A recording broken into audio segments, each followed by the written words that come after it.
So we showed this paint cabinet here live on our Wednesday live, and it was pretty embarrassing. Yeah, it's more of a craft / junk closet. There's no junk in there. Today we're going to show you how we clean it all up and organize it with dollar store totes.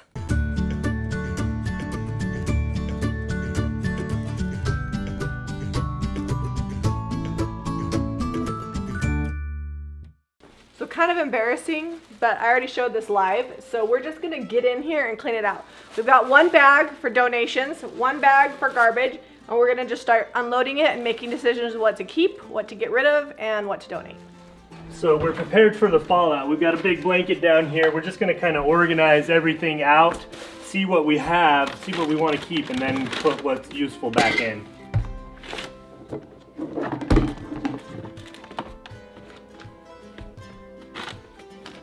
These are both mostly empty. Apparently we love to store empty things. Well, I always think I'm going to use that last little bit up, and then it's just like just enough, and then I'll put the lid on, and then it dries out. How are we going to get this out? I'll scrape it. Scrape it out. It's so much stuff, I don't know if it'll fit all on the blanket. I think these can go in the garage. Yeah, they can go in the garage. Let's make a garage pile. I think we have like 9 cans of shellac that are half empty in here. Whoa, careful. Did you just get shellacked? A little bit.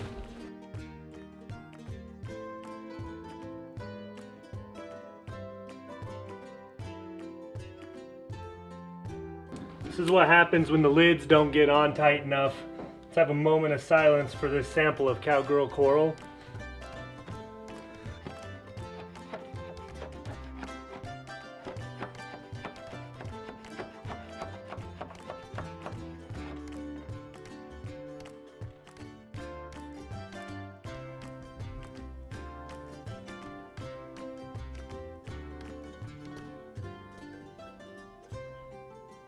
Now we're at my least favorite part, like organizing, which is not my strong point, but I'm continuing to throw stuff in the garbage, and then as I'm pulling stuff out, I'm starting to put it in bins. Instead of putting it in piles first and then in bins, I'm just going straight to the bins, and I can reorganize as needed. I just feel like it's faster to just do exactly what you're gonna do with it. Put it in a bin, put it in a trash bag, or put it in a donate. So these are all from the dollar store. Everything was $1. I've got these totes that I'm gonna keep all my sanding sponges, squirt bottles in, and then I'm gonna use a few for my paint brushes. I actually have a lot of paint brushes in my food pantry right now.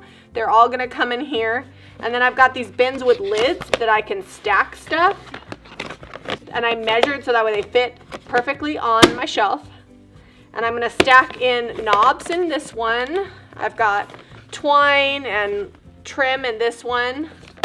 I'm starting to do these buckets for small things of paint. I've got one bucket already started here that has all my sweet pickings, like random odds and ends milk paint. Mostly I buy it by the gallon, but on the small ones I've got them in here. And I'm just gonna see how many I need. Luckily the dollar store is close, so if I don't have enough, I'll run and go grab some more. Jamie wants to add another shelf into the cupboard, so I've got these old door frames, and they still got the hinges and things on them. I'm gonna go ahead and take those off, cut them to size, and use that. I'm gonna leave this strip of wood here. That way it adds a little extra strength going across. It's already done. It's a good way to use salvage up. We're not gonna paint them. We're just gonna leave them this old chippy green and run with that.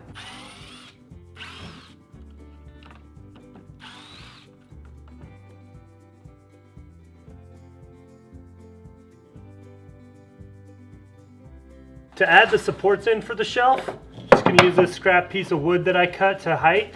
It's about 9 inches.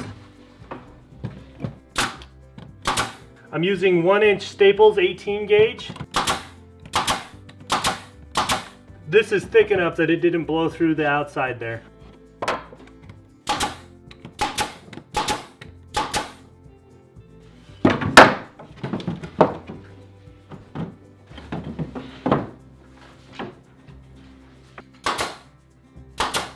So now I'm going to start loading back in the paint.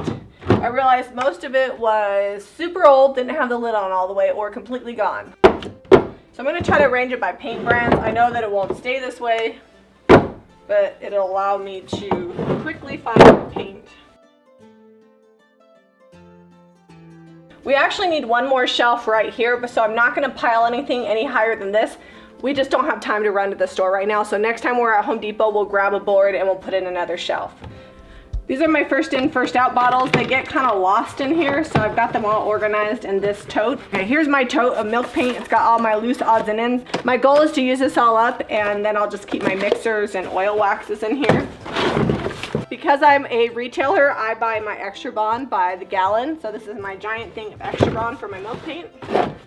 And that's all I'm gonna put down here until I get my next shelf. Here I've got all my containers of wax. What happens is I can't find a wax, so then I just open a new one. So I've got a bunch of black and white little waxes. I've got big cans in here. I'll go right here. Next, I've got all my spray cans of shellac. Obviously, I thought I didn't have any, so I kept buying more. I've got spray paint, looking glass spray that I've never used, but I think I might. And then I have my oils that we use that are food safe for our cutting boards and rolling pins. Next, I've got all my sample sizes of DIY that I have roaming around, as well as a big top. They usually get lost or tucked behind things, so I'm just gonna keep them all in this tote.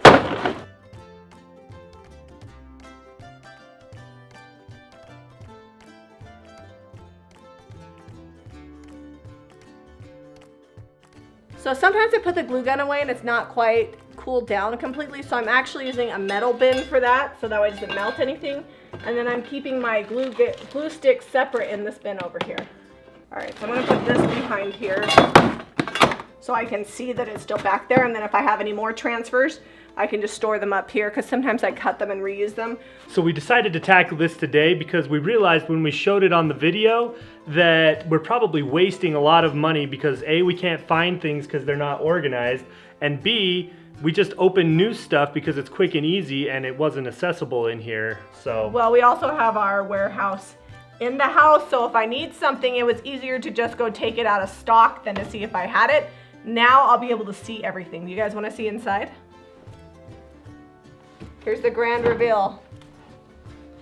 So much better. Zeb added this top shelf just with some extra leftover salvage wood because we have a whole pile of it, and it's perfect for things that aren't very tall. My flowers, spring decor, my book that I'm currently using to make my banners with, and then this is not craft related, but I get these little digital scrapbooks, so it's a good place to keep those. And then you come down this way, I've got miscellaneous craft supplies here, and then we come across this way. The only thing I ever use my iron for is crafting, so this is the perfect spot for it. And then these bins from the dollar store stack so nicely, and I can see what's in them. For things that I grab and go, things that I'm into a lot, like paintbrushes, tape measures, screwdrivers, I used these totes for them. Also, if I'm working on a project, I can take the whole tote with me, work on it, and then put it back. Right here, I've got leftover empty dollar store bins, and this is actually from IKEA. So that way, when I need a new bin, I've got one handy, because inevitably I will buy more stuff. So I'm gonna need more bins. Then we come down this way, wax, spray goods, samples of DIY, another tote with sanding sponges, a lint roller, which a lint roller seems weird to have in a closet like this, but I use it a lot for when I'm doing upholstery or if I'm sewing something, I get threads all over something, it's really easy to take it off. Then gloves, should I ever actually wear any.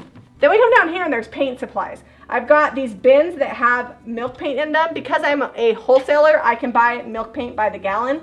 And so I store them in these clear tins. And I only buy by the gallon the colors that I use the absolute most, which are Sweetie Jane, Pantry Door, Navy Blues, and Flour Sack. I've got one more here and it's waiting for First Crush, which is a pink color, which I'm gonna be getting in the next few weeks.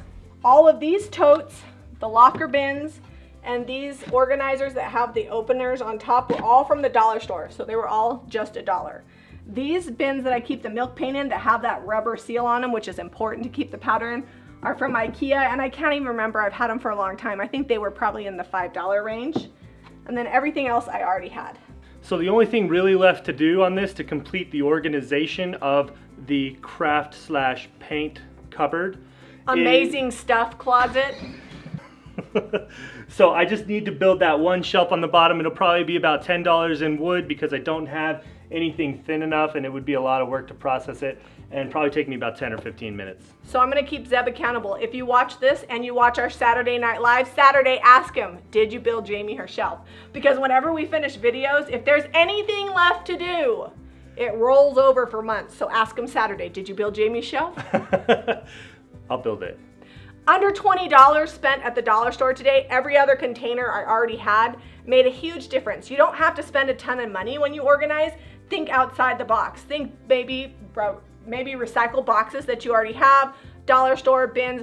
Really get creative. It's not the prettiest cabinet, but it's definitely functional, and now I'm a little bit more motivated to organize some more spaces.